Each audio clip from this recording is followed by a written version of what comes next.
Horseradish-Ranch sauce burger with Swiss. My base is sour cream or Greek yogurt, about 2 tablespoons of Worcestershire, about 3 round tablespoons of prepared horseradish, I use Gold's, a fat clove of garlic, let me find my grater, and then we're gonna ranch it up with dill, chive, and parsley. Big old fat handful, about 1/4 cup packed. Run your knife through it, and of course salt and pepper.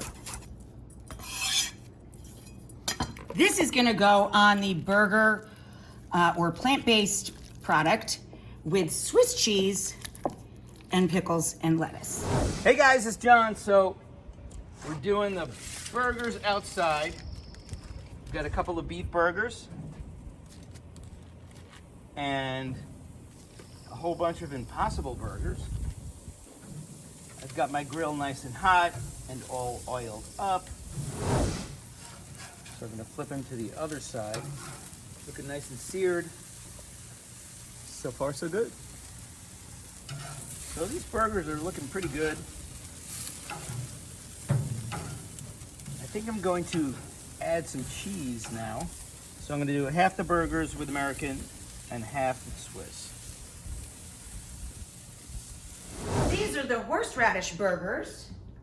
So we're gonna take our Swiss patty, put that on caramelized onion, sliced cornichon or pickle, top it with our Swiss burger and our special horseradish spicy ranch with dill, parsley, chive, and garlic.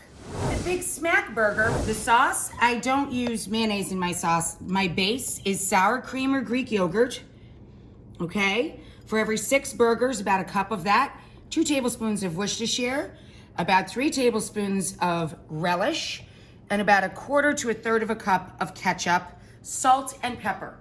Stir, stir, stir. And that's the classic Russian dressing. And this goes on the yellow cheeseburger with pickles, onions, chopped iceberg lettuce on our sesame seed rolls. So for the Big Smack, we have an even layer of pickles, an even layer of onions, and some chopped iceberg. John pulled these off the grill a couple minutes ago, so I just flashed them under the broiler to heat up the cheese again. And we're gonna top the Big Smack with our traditional sauce.